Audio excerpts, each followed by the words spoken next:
morning and welcome. Welcome to Measuring Impact, Social Sector Perspectives and Funder Implications. I think we're going to have a really great 75 minutes together. This is a topic that I'm really excited about. My name is Margaret Cody. I'm Executive Director of the Coach Foundation and Corporate Social Responsibility at the company. 2 weeks ago, though, I was Executive Director at CECP. So this would have been a panel of all nonprofit leaders 2 weeks ago, but today I'm, I guess, representing the corporate side of this equation. And what we're really going to emphasize today is how to partner with your nonprofits in trying to untangle the riddle of impact measurement and tell that story. I think there's so much that we all want to do as funders in terms of understanding, are we giving our money to the right grantees? Is it making the change that we want to see in the world? And can fill a whiteboard with all of our ideas of what that might look like. And really building the nonprofit partner perspective into that, of course, is essential to actually getting the measures you need and telling the story that you want to tell. And we could not have three better panelists with us today, and I think that'll become clear over the course of this morning's conversation. I'm going to just let you know who they are, and we'll hear a little bit about them. I'm going to ask each panelist to tell us a little bit about their organization, but also up front to just give us a little bit of their philosophy around measurement and impacts, too, before we get into some deeper questions.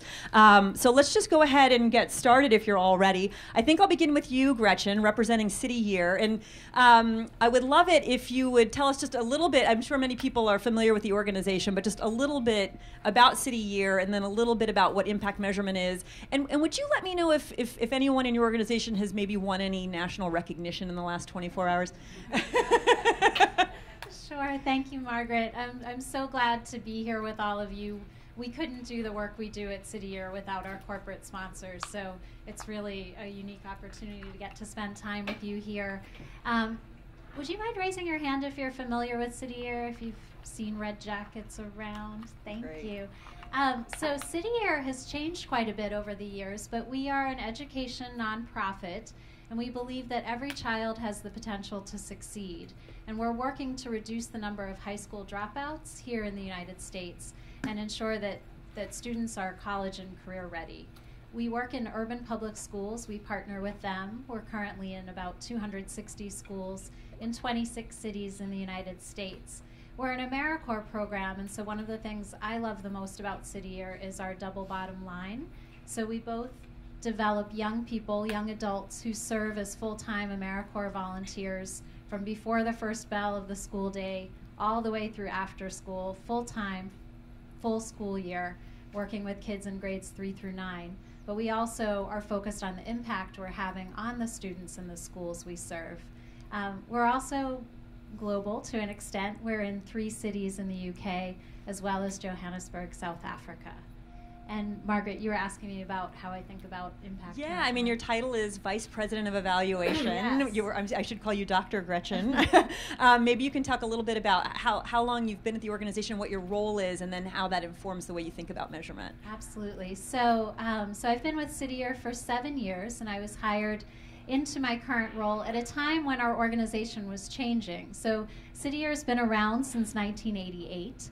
But it was around 2007 or so that we decided to focus on one common program model across the country and to really focus on education and to try to demonstrate the power of young people working together in communities with schools to really drive impact and scale. And so we needed to kind of start over in a sense with some of our evaluation and measurement work. We'd had an internal evaluation department since 1996, but now we really needed to learn about the students and schools we were working in and measure things about the implementation of our model and really try to start building the evidence for our model and collect data that would help us learn and inform the program design and the enhancements to our program design.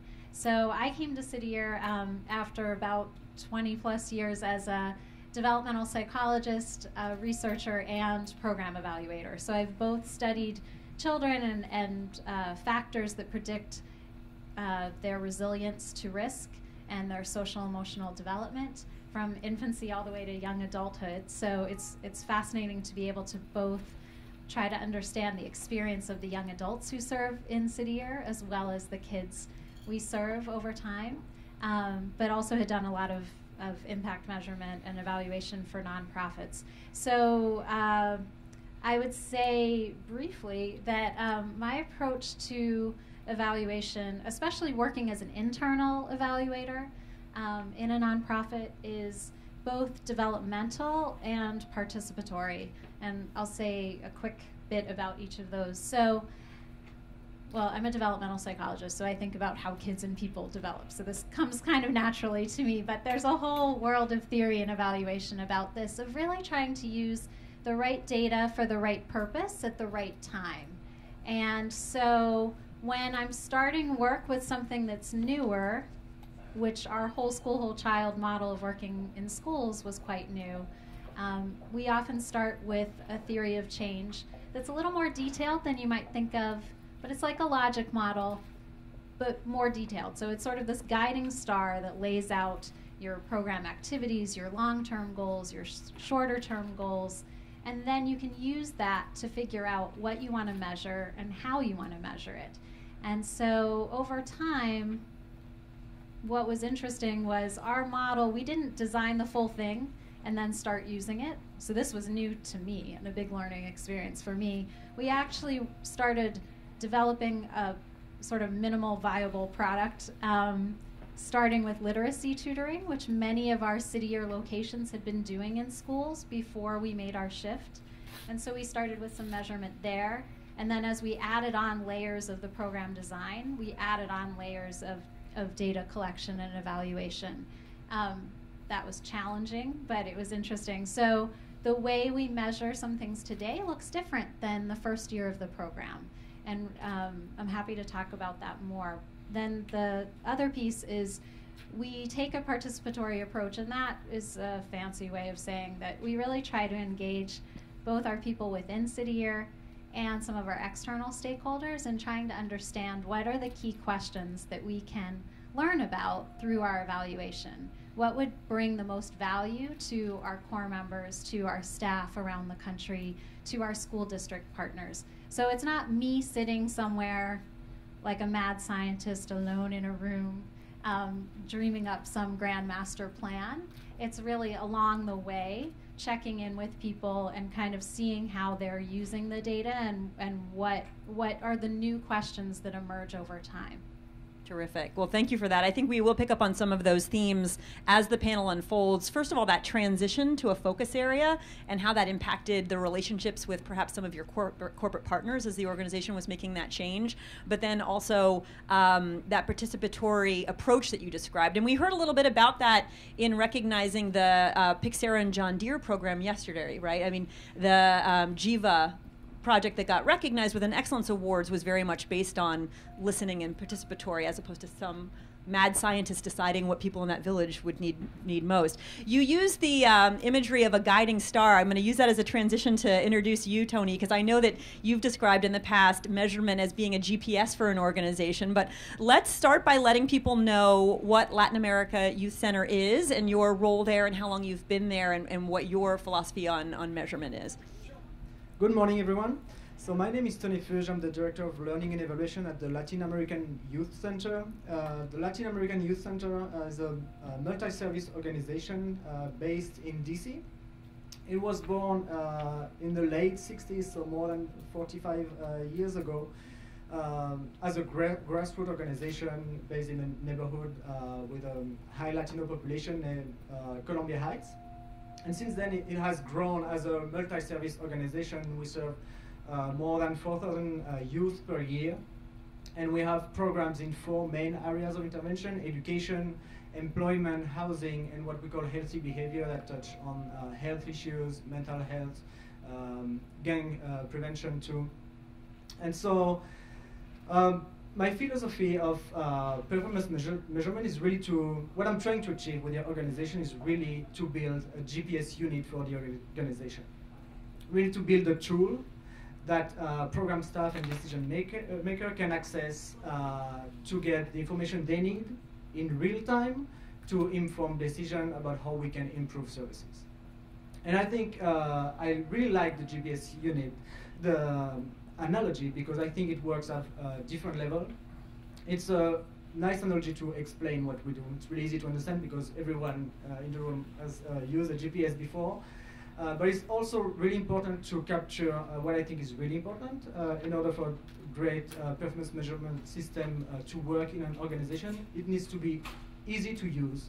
It really needs to be a tool, and as opposed to sometimes an administrative burden and a bureaucratic requirement of collecting data, doing data entry. So we really want to lower that burden of data collection and really make that data collection and performance measurement process really easy, as user-friendly as possible on the program staff side. And then it's real time, or at least real decision time.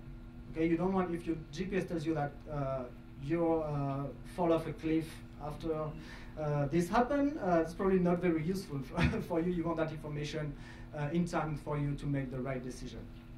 And then finally, the information is really brief, summarized, and actionable. A GPS, you get only the information you need. You don't need a 100-page report that tells you where you are, what are your exact coordinates, etc. You need just the information you need when you need it. And I think this is what Gretchen was also talking about. And so this is really what I'm trying to implement, and this is why in the past few years we've focused a lot on improving our systems, internal system, strengthening the reporting system, making data collection easier, more user-friendly, the interface of our system more user-friendly, so staff can really access the information in real time. Terrific. Thank you for that. I think that analogy, I hope, had some elements that sounded refreshing and appealing to many of you. The emphasis on being simple, the emphasis on informing decisions with an appropriate amount of time to actually take action on them, user-friendly. But I think, baked into your analogy, Tony, is also GPS is high tech. And at some point we want to hear about the costs and the investments that you've made to build a GPS that is user-friendly, because that's obviously a huge cost for nonprofits to have that type of sophisticated navigation device. But we'll get back to that. If I came back and we are still building that GPS, so we are not at the point where I would like us to be. Terrific. Well, Mary, I'm so happy to have you on the panel as well, representing the Urban Institute. Please introduce your organization and yourself a little bit, and then maybe begin to provide a little bit of context for us, because you have the wonderful perspective of being able to look across nonprofits and really understand what the norms are in nonprofit measurement. So we'll start to tap into that expertise right away. Happy to do so. Good morning. So I'm Mary Winkler. I'm with the Center on Nonprofits and Philanthropy at the Urban Institute. The Urban Institute was founded in 1968. It was by the Johnson Foundation. We were commissioned to evaluate a lot of the war on poverty programs. And we have grown since in a number of areas. We recently went through a rebranding process. Our new tagline is Elevate the Debate. And what we mean by that is that we really believe in the power of evidence and data to inform policy and program. And so we focus largely on economic and social policy. When I started at the Urban Institute about 20 years ago, performance measurement was housed in a program called the Public Management Program. The Public Management Program still exists, but as evidence of the growth in this area, performance measurement really permeates every one of the 9 policy centers at the Urban Institute. So right now, the Center on Nonprofits and Philanthropy, which also houses the National Center for Charitable Statistics, the 990 forums, we are sort of the coordinating body for all of the performance measurement activity at the Urban Institute. Just briefly, a bit about my philosophy about measurement and evaluation. I believe strongly that we need to do a lot of work to build the infrastructure of nonprofits to better measure and manage the performance. And we need to do that before we start jumping to evaluation and impact. I was at a conference last weekend with folks from Opera America, and they were doing all this work around data, but the theme of the conference was measuring civic impact. And I said, but you're still looking at attendance data, and how are you going to get from this, what I called the little I, to the big I? So I hope that's a theme maybe we can explore a little bit today as well. In terms of the current norm, so I've alluded that there's a lot of growth. I'll refer right now to the 3 A's. I think moving from 10 years ago or so, there's much greater awareness, acceptance, and adoption of performance measurement and evaluation. I think there's a lot of activity, but there's still tremendous need to build capacity to get to the GPS. I think there is support, but there was a recent report that came out from the Center of Effective Philanthropy. They're actually having their annual conference today and tomorrow. And it was a report on assessing nonprofit performance. And it highlighted a very large number of organizations who say they're doing performance measurement and using data for continuous improvement. I think the number was something like 78%. I don't buy it. I think there's a lot of work to be done in this space about terminology. And what I really appreciated about Carmen's session yesterday was there was a similarly, gaudy number about the number of corporations that are, using data, and but it was defined as one grant over the past year. So at least it was bounded, it was defined, and I appreciated that. I don't know what it means when an organization says they're doing continuous program improvement. I think it means everything from I'm looking at my financials and I'm using that against budget and staffing, and all the way to the more sophisticated, I'm using data to really think about my programming and clients. Anyway, I'll talk later about the demand for infrastructure, but I wanted to just, in terms of trends, so there's a lot of things also happening at the federal level. There's the Social Innovation Fund, which will come up later, but they have introduced 3 tiers of evidence. And so it's starting to move people to think about this impact question, and they start at a very basic level. A moderate level gets into things like quasi-experimental design, comparison groups, and then it's only at the highest level of performance where you have your random control trial, which is deemed the gold standard in evaluation. There is Moneyball OMB. I was going to mention the performance imperative, which is on your tables for some of you. You can also find it performanceimperative.org. This is a relatively new entry to the field, and it basically, stealing from Stephen Covey, it's 7 pillars of highly effective organizations, and it's intended to be this North Star, analogy keeps coming back. And then finally, I just want to conclude at this point by saying that in spite of all the progress, there still are a number of naysayers out there, and I just wanted to allude to, many of you have heard of Charity Navigator, and they have moved from Charity Navigator 1.0 to 2.0 and now 3.0, which, like the GuideStar Platinum level that was mentioned, are starting to introduce outcomes and results. But there was a very prominent debate in the Chronicle of Philanthropy with a fellow Bill Shambra from the Hudson Institute, who referred to Charity Navigator 3.0 is the empirical empire Death Star. So anyway, I'll conclude with that for now. Well, and I think it's clear that we have some pretty knowledgeable people on this panel, and we want to make good use of them with the time that we have together. And then also, it's been wonderful to have you participating in the summit overall, and I believe you're planning to stay with us. So plenty of opportunity to access these experts. But I wanted to, now that we've gotten to know who's on stage, hear a little bit from you all. And one question I thought would be important from the beginning, we heard Carolyn Miles's journey and how she ended up at Save the Children. Wanted to ask the audience here, how many of you have worked in a nonprofit before? How many of you have been on the other side? Look at that. Look at that. And so I think it's going to be really helpful for any of you who are willing to speak up to talk about what you've seen in terms of this measuring impact conversation, having been on both sides of the equation.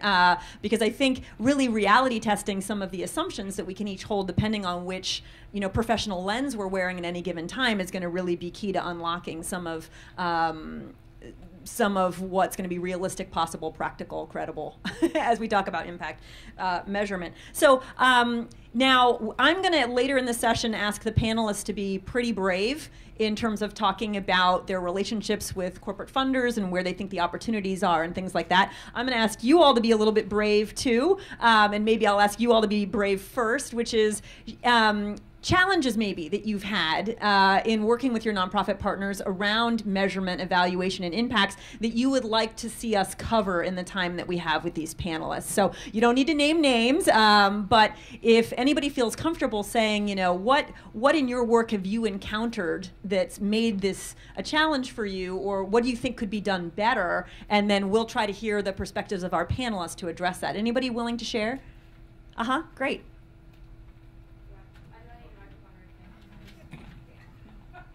Let's keep the microphones with the panelists just so they can respond. So is somebody else holding a microphone or no? Okay, well then we'll just speak loudly. Great. Okay. I've been struggling with something right now. I work at the Humana Foundation, a fairly new position. My position is an evaluation and impact consultant. I have worked for a nonprofit,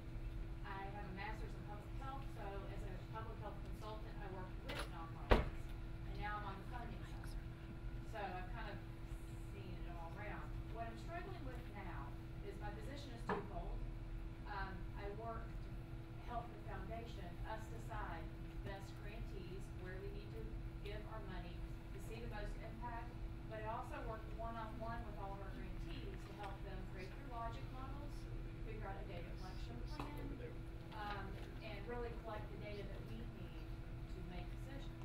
And I give them support in that area.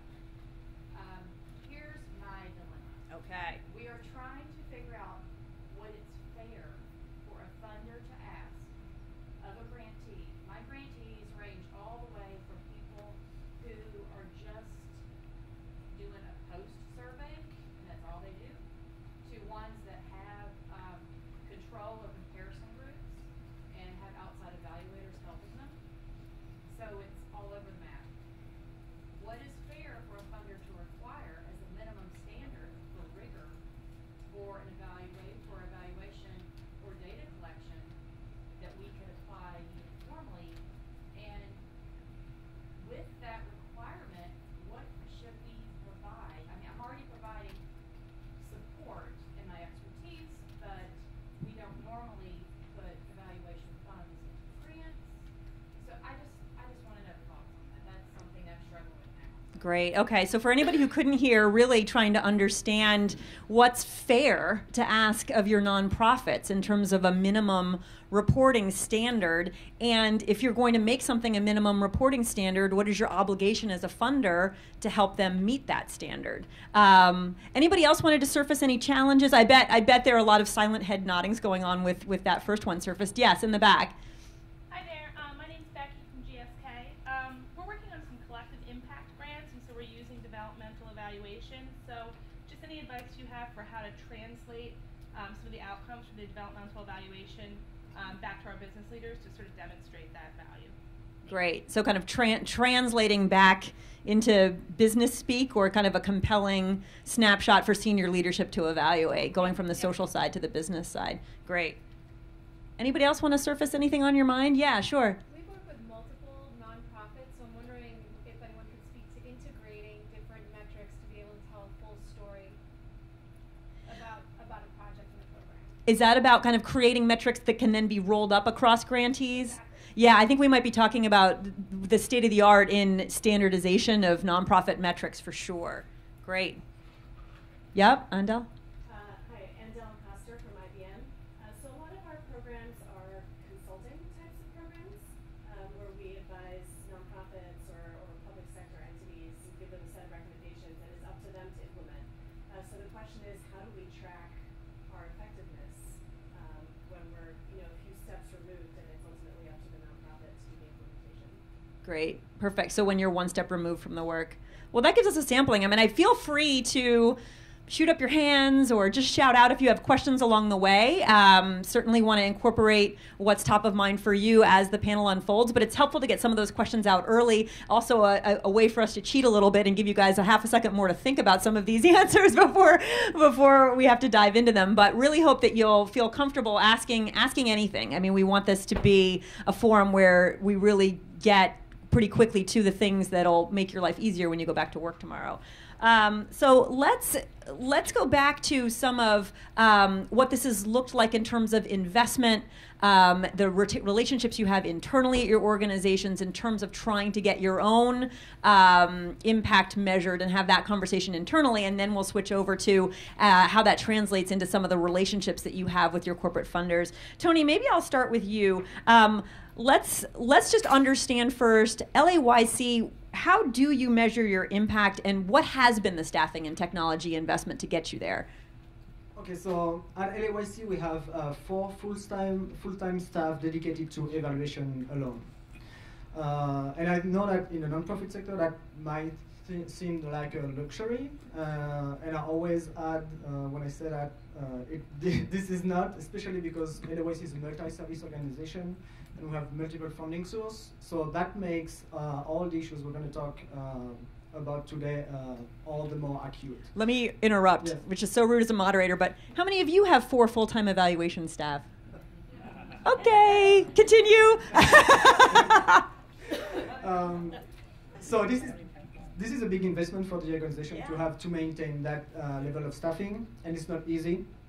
We invested 10 years ago in an integrated database management system. We use ETO, efforts to outcome, and so we capture most of information we track about our participant or program within that database. and that allows us to do real-time reporting. So that's for one part of the investment. In terms of structure, and I think this is really important, I'm also part of the senior team, so I'm able to bring the outcomes measurement and the program improvement issues to the senior team. And when we talk about the structure of evaluation within nonprofit, oftentimes when this position is created, this position goes under IT, because this is the more kind of technical position. This is true, and this is not really where it belongs. And at LAYC, we actually switched that relation on its head a few weeks ago, because now IT is under the evaluation department. Okay. And this goes towards building that GPS. And if you think about maybe the corporate sector, it might be something like an chief information officer kind of view, where we take really how we collect information about our program, and we diffuse them throughout the organization. So we look at that through the program effectiveness length with the researcher eyes, but also with a technological eye. How do we make that actionable and easy to implement? And this is where the IT part comes in. There was something else in your question? Well, talking a little bit also about the investment, like how much does this cost? So how much LAYC cost? So in terms of budget, LAYC is a 14 million organization annual budget, and LNE is roughly 3% of our budget. So learning evolution, including the staffing plus the database. Were there one-time costs though, just putting all of this in place that the organization had to absorb? Yeah, there was obviously consulting costs to implement this, but we're also where many nonprofits use external consultants to design their database, we do everything internally. So we all have administrative right to the database, and we're able to customize the database according to our programs. And this is also due to the fact that we are a multi-service organization, and some of our programs shift and change from year to year, and so we need to be able to modify our evaluation framework and our evaluation system. Terrific.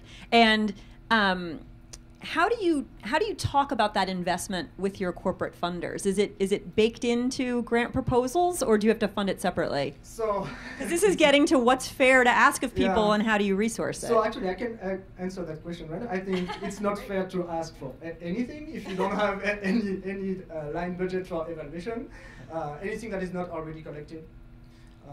So Tony's being brave here. Yeah, he's telling it like it is. I think I really believe it, because it takes time. And even if down the road we're going to be much more efficient using technology, this is still a lot of investment on the evaluation side to build. It takes time to do it well. You can collect some information and plug it into a report for a funder, but if you want to really do it well, and not only for reporting, but to learn, it takes time. It takes time to think about the program. This is the theory of change logic model part that is really critical, and I would easily multiply the time we spend on that by 4 or 5, really to 95% of the issues we have with evaluation down the road comes at that, because there was something missing in that initial stage of really laying out the map, that logic model part, really clearly and with sufficient details that it can inform evaluation, and with sufficient buy-in from everyone around the table. Because as an evaluator, I can design that logic model that makes sense, and then roll up an evaluation plan, but that if the staff doesn't have the buy-in around what metrics makes sense and what we're going to use to measure the program, then they're not going to use it, and then it's worthless, because what we want at the end of the day is use that information to make decisions to improve programs. So you have your own internal stakeholders that you need to bring along, that you need to work in partnership with. So just as this is happening between the funder and the grantee, it's happening within your own organization. I see a question here. I just wanted to quickly jump in with Tony and just applaud you for saying you can't ask for it unless you're willing to fund it. My simple response is I couldn't agree more from a funding perspective. And request is for the nonprofit community, when there's a grant proposal before you, add whatever X% you need to do your productive should go back to the funder, because then I think the funder sees it as integrated into your processes. We've had many experiences where we ask those questions in this kind of painful B2B contracting process with grant agreements, and they're like, oh sure, and then they add it. I mean, that to me shows that they're chasing the dollars and they're not thinking about it a priori. It also helps make the business case to boards and other decision makers in funding if you see it in the overall proposal to execute the program. So I just wanted to compliment you on your being very brave, and that helps me make the case. I think one thing that's going to be really interesting is looping this conversation, though, back to the standardization conversation, right? Because then if you're paying everybody to do your particular evaluation, sure, it's going to get done, but you're going to have a whole bunch of the staff doing customized evaluations for every single different funder, and that takes us into new territory, too. So I think this is all going to come back around. Yeah. Uh-huh. I'm sorry we don't have mics. I'll try to repeat. If you can't hear in the back, let me know. I guess I have a slightly different perspective. Great. I think there's an obligation to measure what you are driving toward from a mission perspective, and recognizing there's administrative cost to doing that. Every nonprofit has administrative costs. So I see that evaluation should be baked into that administrative cost with an understanding of every grant you make, you are accepting the administrative cost. Now, some grantors get into breaking that administrative cost down into its component parts, or do you just accept the overall 20% or whatever it is, and recognizing is the evaluation baked into that or not? So I'm just saying, should we pay administrative costs and then on top of that evaluation costs, and what it ultimately goes to program services becomes smaller and smaller and smaller. And I don't think this is just a matter of presentation, you know, how it looks. I think this really is, you're getting to a mindset here. I see our panelists really want to jump in on this one. Gretchen, let's start with you and go to Tony. Sure. I think, well, hearing these comments and questions, they definitely resonate. And it reminded me, Kim Simon from New Profit yesterday posed this interesting idea of, are you, when you're funding something, are you a builder or a buyer? And so different companies are going to have different perspectives on that. And so the way that I think about what our funders give us money to do, it's sometimes for different stages of things. So there are some funders who I really want them to be buyers, and as long as I feel like we have enough funding to do the measurement that we're already planning to do as part of our mission, and you're buying into that, then I can see the funding being part of that whole, and you're being part of that whole. But then there are some special initiatives that we have where we're building our GPS. We're expanding a bit. My team now has 6 people, and we're hiring someone, and then we have point people around the country who work with us. But we're both thinking about, this is a brief aside, funding some capacity in the network of how people are working with data, both collecting data and being trained up on using it frequently and understanding it, and related policies and protocols. We're also investing in data acquisition, so trying to figure out how we can have more direct connections to school district information systems. And so there's a whole bunch of IT stuff that we're investing in. And then we're investing in refining some aspects of our program models. So New York Life, for example, just funded us to do some more work on our after-school programming. And because that's a little bit newer, we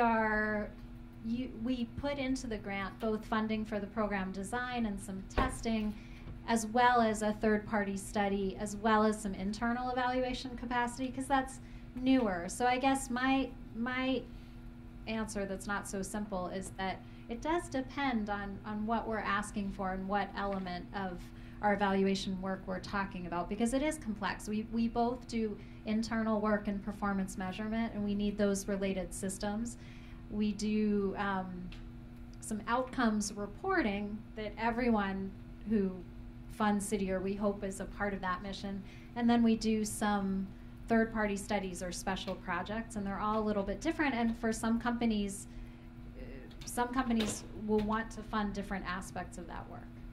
I think that's going to also be a really key theme for us too. Like when we saw Carolyn Miles this morning, I'm building this app with Chevron and I'm doing this other project with this other company. Well, then those are each going to have their own evaluation component, as opposed to I'm a nonprofit, this is what I do, and you're helping fund my general mission. Well, then evaluation should be baked into that own organization's understanding of how they're going to measure whether or not they're advancing progress based on their theory of change. But if you're creating a theory of change or a program with someone, well, then that's green field, that's brand new, and then that's going to need to be funded. Tony, you wanted to make a comment when this conversation first started. Completely. So, and I agree with you, Gretchen, that's a really useful and important distinction.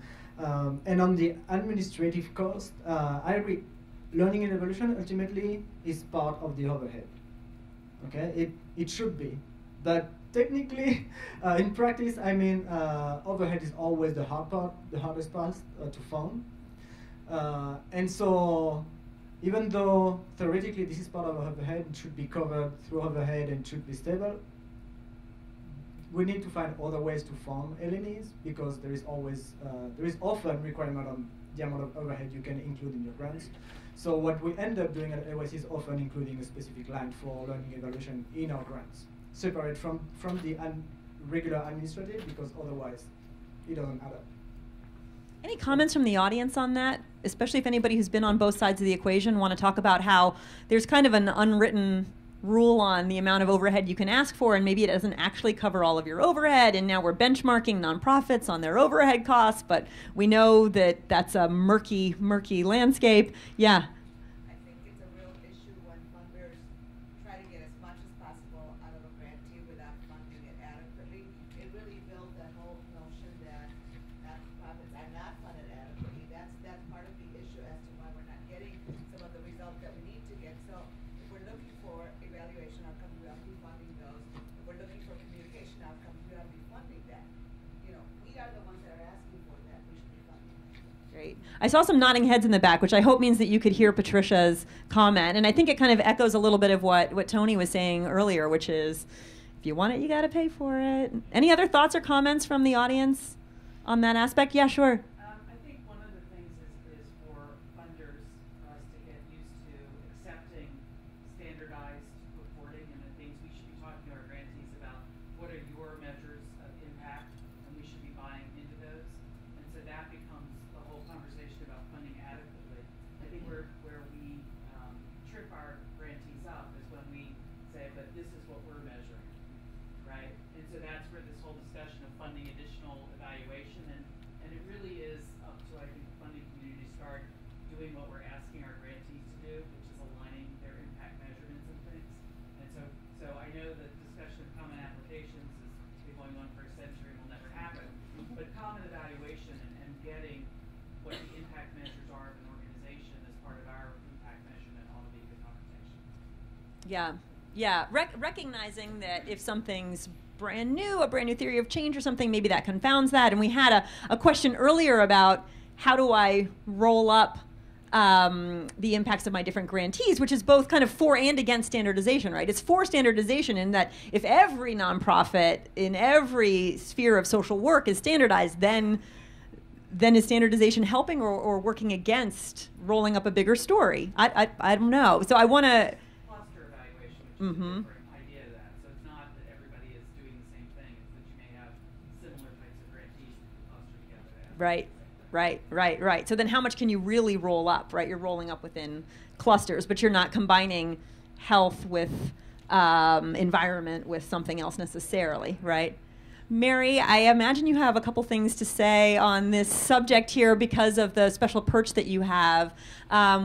So let's just go there. You want to talk a little bit about kind of the pros and cons of standardization and the current state of the art and what you think nonprofits are ready for? Sure. So I appreciate the start there to the conversation. So I'll be very blunt. I am a fan of standardization. I would like to see more effort to pursue it. I realize it's not going to work in all cases, and that's just going to be a common theme across this. I mean, as funders, you need to understand your organizations, and you know there is. Gretchen talked about it earlier. I mean, there's a whole set of tools. There's a whole toolkit out there for nonprofits, and you need to figure out what tool is appropriate at what point in time based on their development and their needs and your needs, and you need to find that match. So I'm going to go a little bit off script here and say that I'm going to talk about some examples later of some projects I know about where funders have really worked together and collaboratively with grantees, and I think that's so important. You need to understand your grantee, they need to understand you, and we need to get away from grantees just coming to you because, oh, well, you're in the field of education, and let me tweak my mission and agenda just to get this grant. Because it doesn't work, and I've seen organizations go out of business for just chasing the dollar. In terms of the shared measurement, there are successful examples. We worked on one of the first ones. It was in the government arena, but with the International City County Management Association back in the early 90s, or mid-90s, 30 city and county governments came together voluntarily to track city services. And it took about 3 years to build that out. We came up with common numerators, denominators. It was painful. I mean, we had police chiefs in one room and, with guns, and we had fire chiefs in another room, and, it was an interesting debate. 3 years later, data were being collected in real time. These cities and communities could compare regionally. They could, and I see this aspirationally as a goal for the nonprofit sector.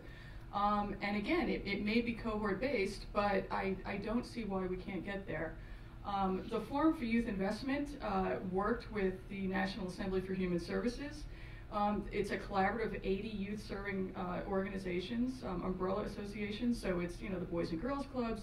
They came up with a common set of metrics. And another mantra of mine is, it's a menu, not a mandate. So you come up with a common set of metrics. You let organizations pick and choose what makes sense to them. This is where the customization can come in. And then as a group or a cohort, can we come to agreement on 1, 2, or 3 measures that we could all report across the board? Those are a few starting thoughts. Let's continue with that, Mary, because I know that there's a really powerful potential role for funders to play, especially if you've chosen an issue area or something you want to see change in the world, and you've got a little bit of consistency or homogeneity across some of the grantees that you're making. Maybe there's a facilitative role that the funder can play in presenting a menu, not a mandate. But sometimes when people see the menu, they want to order everything on it, right? And you've seen that, Mary. So maybe talk a little bit about that. Yeah, so we did a project, a much more simple project, but the DC Children and Youth Investment Trust Corporation has 80 after-school grantees, and we decided to develop a pilot really to test the process of common measures. And unfortunately, we only had about 9 months to do this, so it wasn't enough time. But in that time, we had a training program. We came up with 12 indicators across 3 domains. It was like self-mastery, academic performance, and something around self-esteem. And there were about 3 measures in each of those areas, and we did the training, and everyone was like, oh my goodness, this is wonderful, and I want to measure all 12. And we're like, no, step back, take 3 to 5. At the end of the day, many of them went with 8 or 9 or 10. We sent them away with a customized survey based on what their needs were, and at the first data collection point, they came back and said, oh my goodness, this is too much work, we can't do this. So that was a total real live example. I didn't really address the downside, but some of the critiques of shared measurement, I think we heard the term used yesterday, least common denominator. I actually sat in a room where I was promoting this kind of an agenda, and someone got up and really put me in my place. She had everyone in the room and said, okay, how many of you tried these common measurement systems? Everyone put their hand up. Okay, keep your hands up. All right, how many of you have found value in the indicators that were selected? Put your hands down. So half the hands went down. Then ultimately, so she just a progressive set of questions. At the end of the session, there were 3 people standing up in the room, and I think it was a bit of a setup, but but what I also wanted to say is, so least common denominator came up yesterday. There's an example in DC called Youth Connect. It's out of the Social Innovation Fund, and Tony is part of this consortium, and I have heard critique that there was a third-party facilitator who tried to bring together organizations that were working in a lot of youth development, but some of them were jobs programs, some of them were tutoring and mentoring. The age ranges, it was such a range that to try to come up with a common set of metrics didn't really work. And so I don't know if Tony has a recollection of that. Yeah, I do, because we are still in in that process. It was an interesting process, and we actually we kept using our metrics, and so some organizations were not collecting some of the metrics that they wanted to, so they use something that we chose in common. But for organizations like LOC that were already measuring some of the aspects that we're going into what they call the common outcomes framework, we kept our own metrics. And so the trade-off that was made was that it was hard. There was a tension in aggregating that information because we had different indicators in each organization. But the decision was made to go toward that trade-off and go with the metric that nonprofit were already using instead of actually imposing a new set of standardized metrics. And I see you have critics both ways because there are issues in aggregating these different set of indicators. But it's a trade-off that was made, and I think that's what made the collaboration work because everybody, all the nonprofit actors, were willing to collaborate and share knowledge. And at the end of the day, I think the value of that collaborative process was more in the monthly meeting that we had between the different evaluators, sharing our challenges and sharing best practice, than probably in the common outcomes framework itself. And that probably shouldn't go on the video, I guess. But I think that the real value was in the exchange that we had together. And just briefly, I just wanted to say, I really would implore someone in the room, or maybe 2 or 3 people, to really keep an open mind about this and consider a pilot, supporting a pilot, either among your grantees or even a funder collaborative. I think there's a lot to be learned. It is in its infancy, but it could have a lot of potential value. That's great. Well, I mean, I think, you know, one of the things that we're hearing now are timeframes like, oh, we had 9 months, but it wasn't enough, or, oh, well, this paid off a couple quarters later when we had this other meeting. I mean, clearly this is going to be challenging to do for every grantee because it's happening in such a deep and collaborative way. So there's already baked into this, I think, an element of making some choices about when you're going to really pursue measurement and an impact conversation and when you're not. I mean, maybe that's just so obvious it's not even worth stating, but just to put it out there that, you know, in terms of what's fair to require for people as a minimum standard of reporting, given the investment that's needed, I think everybody will have to make some choices about the financial and time investment that's required here. Gretchen, did you want to add on that? Yeah, I just, well, I think about this rolling up question every day. Because I guess one perspective from being at a larger nonprofit is we're having to think about this on multiple levels. So we get funding from multiple sources, so there's that. So it's not just one funder trying to roll up their stuff, it's everybody. In our case, our model's quite holistic. The way we work with students, we're both addressing academic needs in math and literacy, as well as the whole child and social emotional growth. So there are just a lot of different areas where it's harder to button us into one specific element or one cluster sometimes. And then because we're large, we're also, and because we are trying to both bring some data and measurement tools to our schools and school district partners, as well as look at metrics that they care about that comes from their local data, and education is local everywhere. We're trying to always think about how we roll up our own internal numbers across 262 schools, and eventually some data from some of our partners in the UK. So there aren't so many easy answers, but there are some common places you can start. I mean, it's certainly reasonable for people to report this, not getting to the outcomes part yet, but to know who they're serving and how many people they're serving. To actually, a lot of times people neglect that it's important for programs to be able to share, did they actually implement their program as they intended to? Because if they didn't, then any outcomes you're seeing are just like magic, crossed your fingers, got lucky maybe. But you're not going to be able to tie it back to your program or really take credit for it or really improve your program or really learn. So setting up these systems along the way to really know, are you implementing? So, you know, as you're working with some of these smaller grantees, to the earlier question, even just starting with some of those things and being able to show that. And then we heard from Target yesterday how they were approaching this and trying to do this in looking at K-5 or K-3 literacy. They had similar challenges to what I do, where literacy can get measured in a million different ways across the country. So one approach is to say, okay, I want to know what metrics you're tracking, and I want some evidence that it's in a rigorous way, like you're using a well-validated measure or something like that. And I can then roll up that, like, you're using a well-validated measure. Did you achieve the goals you set? Yes, no, like that's another way to kind of norm. And then we've also been interested in applying within city years some elements from a book called The 4 Disciplines of Execution. I don't know if you guys have read that, but it reminds me a lot of collective impact sometimes. So they'll talk about an organization like Marriott Hotels setting one goal that might be about how many repeat customers they get.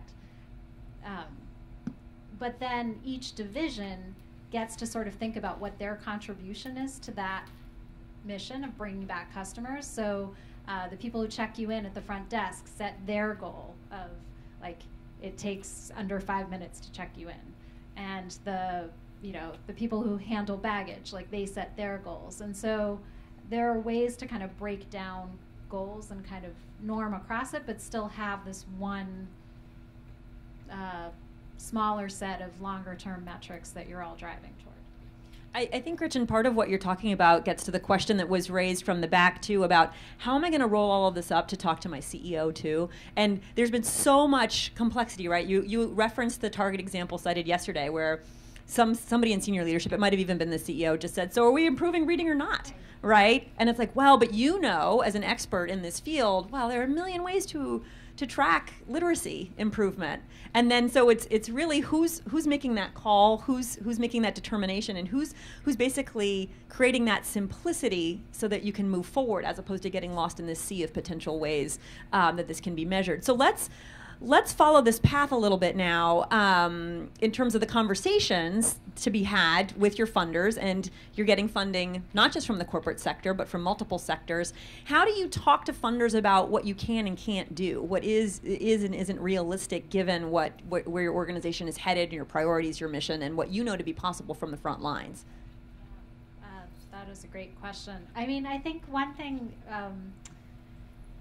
that I've found to be helpful, and maybe you'll find helpful as you're starting with some nonprofits who maybe are early in their journey too, is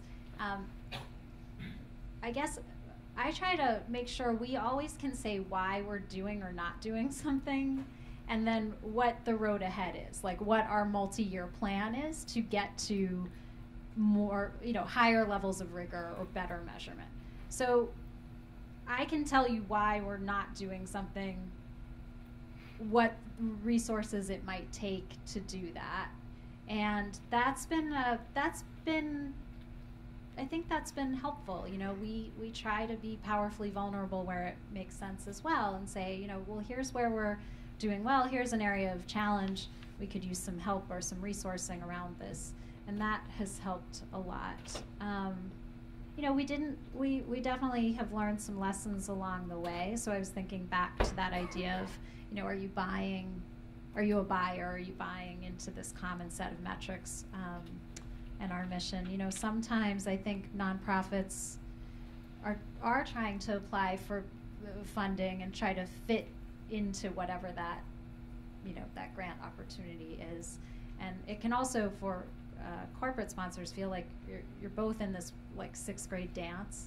Like, so what are you interested in us measuring?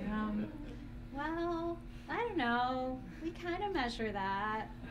Well, how do you measure that? Do you measure it the way we want you to? And it can just be painful, and it does not set the partnership up for success.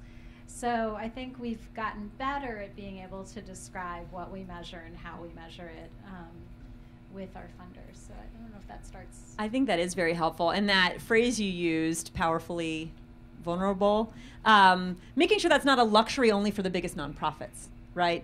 Like City Year, we'll be fine if any one grant proposal doesn't come through. Now, you want as many as you can, but you've got a lot of momentum, a lot of credibility, a lot of, there's a little bit of a luxury there in being able to be vulnerable in that way. But some nonprofits, especially those ones who are just really looking to pivot in any direction to get the grant, to make sure that they'll be around in 6 months to 12 months, might not feel that luxury. So what is the conversation that's really being had? Is it a conversation about, will we fund you or not, in which case that vulnerability will disappear, they will only appear very strong? Or is it about how is this program working and how can we do it better, in which case that vulnerability is more likely to surface, but being conscious of the power dynamics around that? Oh, sorry, one quick thing about that too. I mean, I loved hearing from Save the Children this morning.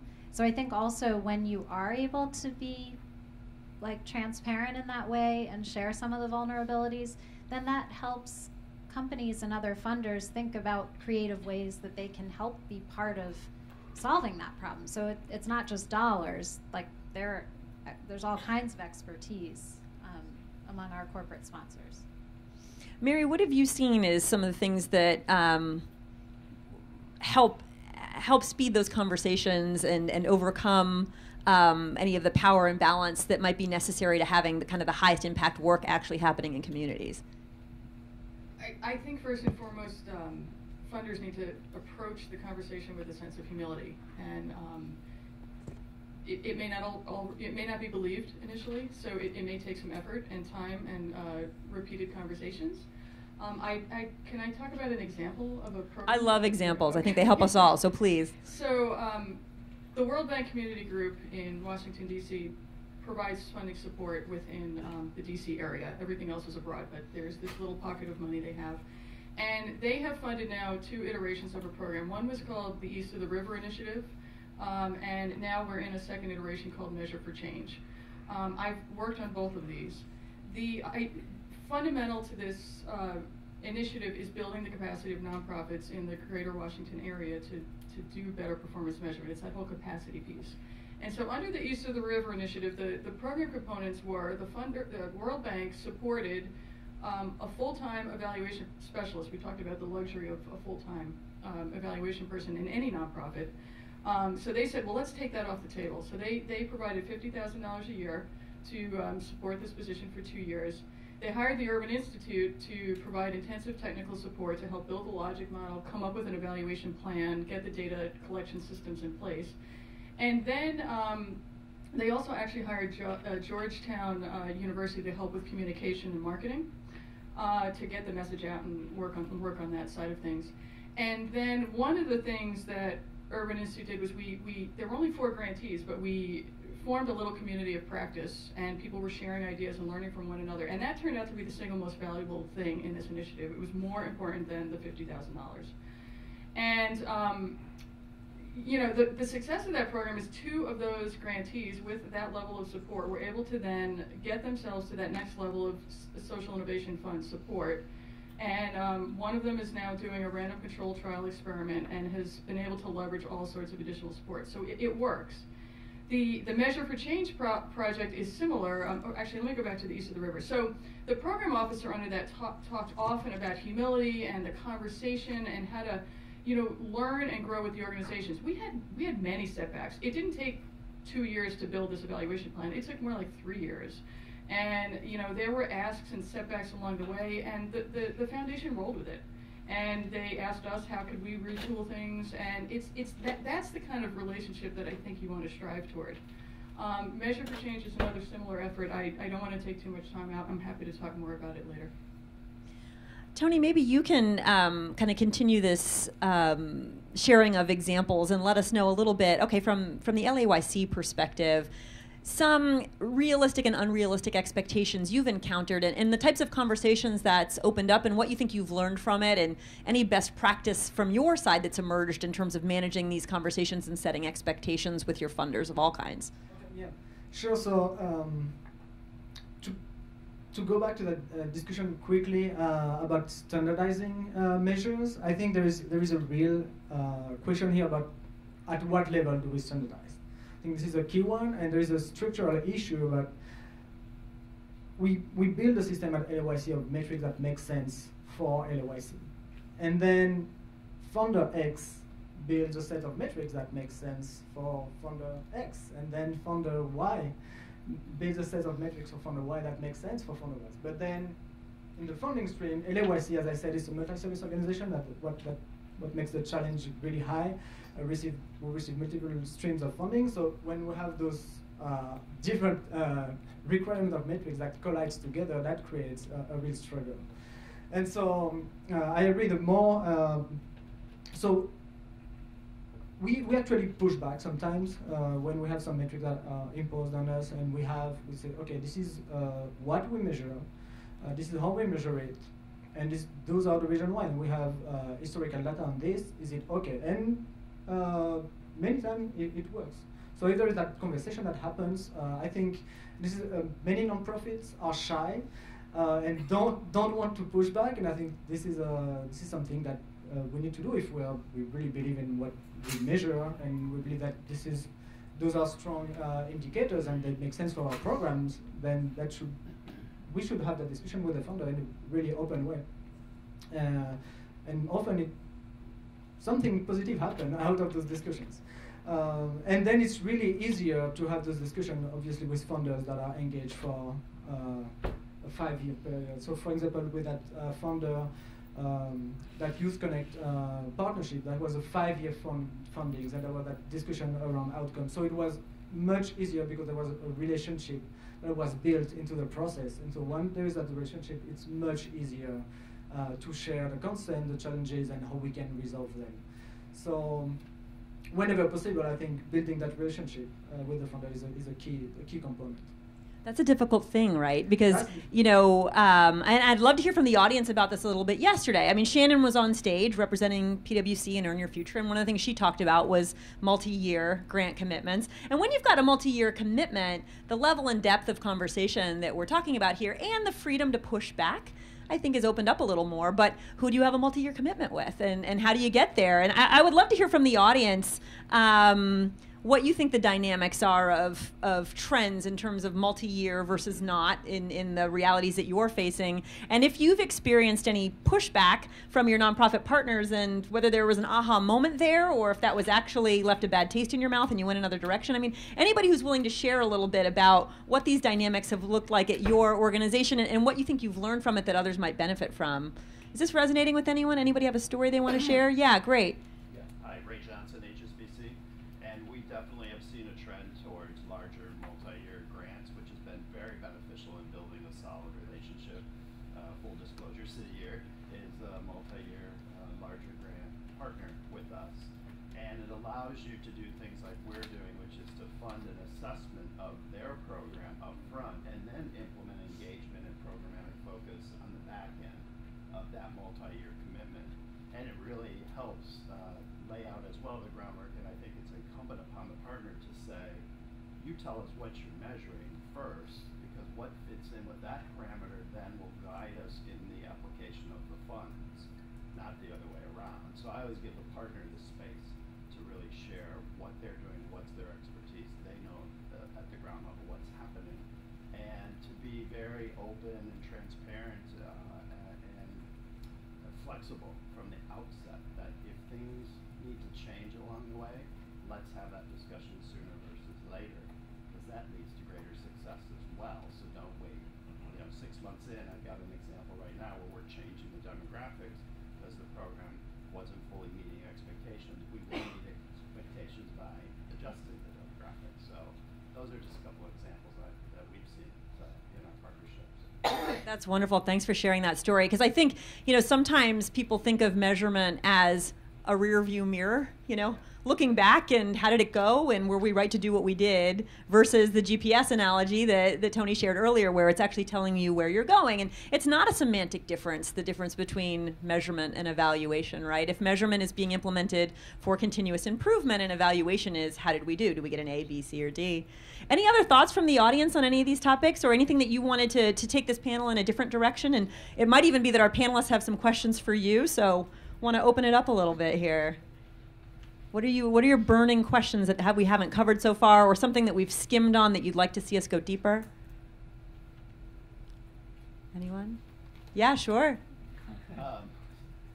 One one of the challenges that I've seen, and Margaret, I'm going to exclude you from the outset, but turnover at partner organizations has, in my view, increased. And frankly, millennials tend to have, a different kind of career path or journey than some of us might have had.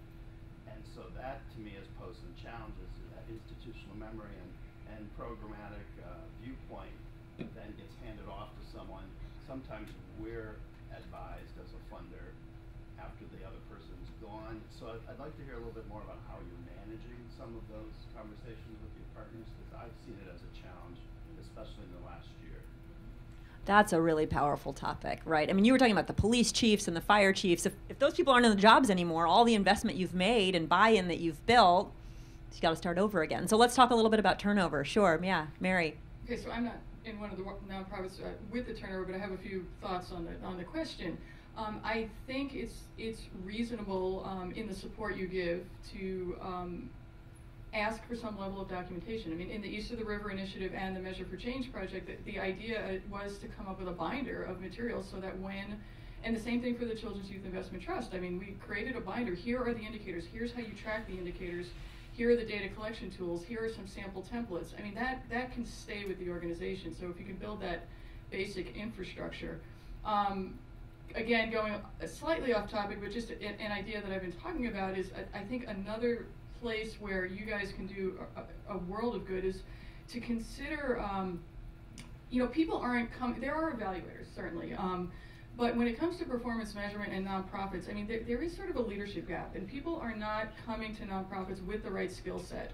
And so there are schools of nonprofit management, there are public administration degrees, and I periodically am asked to teach one session at a course at George Mason University on performance management that's offered as an elective every other spring.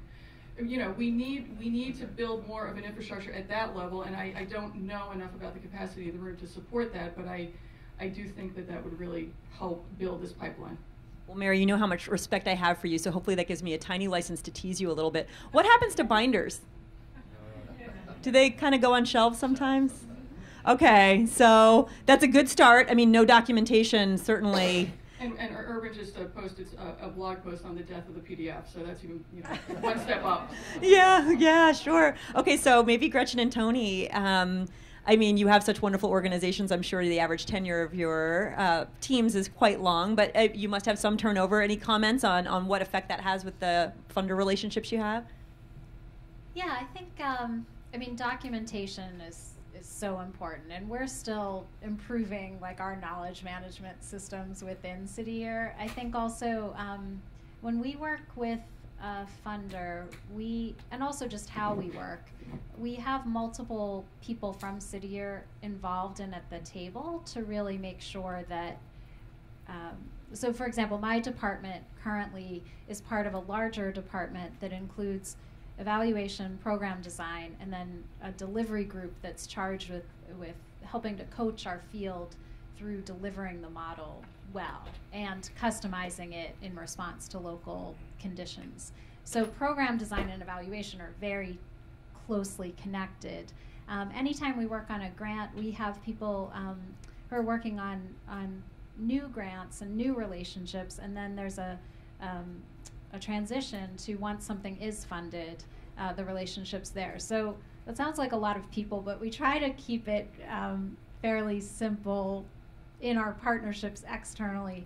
But that's also builds in some security that odds are not all of us are going to leave at any given time. So between the documentation and the relationships we have internally and the way we structure some of the relationship building and the partnership with our funders longer term, there's usually sort of multiple levels built in. Yeah, so a little bit of overstaffing in a sense, but it's a great insurance policy against the loss of institutional knowledge. Any comments, Tony, from you on what it's like for? I mean, we struggle with turnover. Turnover is definitely an issue because there is a lot of knowledge when people leave, so documentation is definitely something that needs to be reinforced. But more than I think with the relationship with funders, from my standpoint as a director of the evaluation department, is when the training of program staff, and I'm talking about doesn't happen that much turnover at the program manager or program director's level, but we have a lot of staff that come just after undergrad and work as frontline staff, and then they get 3 years experience, and then they go back to grad school. And so we get a lot of turnover at that level. And so it doesn't involve that much engagement with the founders, but the way we struggle with that is that we need to train the staff, we need to train them on how to collect data, how to use our data management system, train them on logic model, how to design their program. And so one way we address that is that we actually recorded all of our training. So we recorded all of our training, and it's now available for them when they do their onboarding process. When they come on board, they access those training online. So for us, it's lower the cost of training those stuff. I realize I'm a little bit off topic, but no, but you're kind of pointing to why that overhead number gets big, right? I mean, it's part of that earlier conversation. Great. Sorry, one other Yeah, quick please, thing Gretchen. that I don't know how I forgot this, but so we have 2,800 young people leaving after 11 months of service every single year who we're needing to train in our program model. So that's not even including any staff turnover. So in some ways that's made us pretty good at thinking about these things, because every year we have this huge workforce turnover. So part of it too is just how we approach our culture. And that's a reason why we have red jackets, and we have, symbols and rituals and other things that try to make the learning sticky and have some brand consistency when you interact with a core member in Little Rock or a core member in New York. But yeah, we're still investing in systems that help us record trainings more and have things more readily available through technology. That's very helpful. Thanks for that question, Ray. So our time together is winding down. The good news is that we go directly from here to lunch. There's so many things that we could have spent more time on. There are tools and resources that Mary knows about, Perform Well, and you've got a great partnership with JP Morgan Chase that I think people would benefit from hearing from. But maybe I'll take a kind of a forward-looking approach to the couple minutes that we have together and dream a little bit together. What do we think the state of the art in measurement will be in 5 years, 10 years? And is there anything we can do to accelerate progress together toward your vision of the ideal? So a little bit of a blue sky, forward-looking, what's the future look like question, and we'll go in any order that you feel comfortable once you have your thoughts together there. I think I laid out my future, my ideal at the beginning. I think that GPS, really having that tool that can guide decision maker and program staff in real time, and without all the burden that goes with it. I think that this is key. And how we can make that happen, I would say funding that goes not only towards program but toward building that capacity and funding those new technologies, and that will help us go there. I think is going to be key, because, and I love to cite this this quote, but there's that really famous quote from a statistician that says the future is already there, it's just not evenly distributed. And I think the nonprofit is in the wrong side of the distribution tail.